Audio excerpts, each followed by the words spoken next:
matinding init. Grabe init. Talaga siya talaga unahin namin ang alaga. Kung anong init natin, mas mainit yung katawan mo. Sila mo pa ito may... Meron po dito sa barangay na nagpaalam na kung dito siya, kung pwede daw dito makitulog. Sabi ko, yes, pwede naman po dito sa barangay natin para komportable.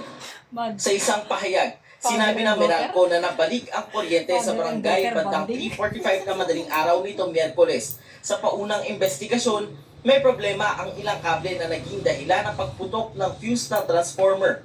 Nag-inspeksyon na rin ang Meralco upang matiyak na maayos ang kondisyon ng ibang poste ng kuryente sa lugar. Job Manahan, ABS-CBN News. Nakaranas ng pagdipis ng supply ng kuryente ang buong bansa ngayong Miyerkules dahil sa mga pumalyang planta at matinding init ng panahon. Pero babala ng mga eksperto, posible pang lumala ang sitwasyon sa supply ng kuryente. Nagpapatrol, Alvin El Chico.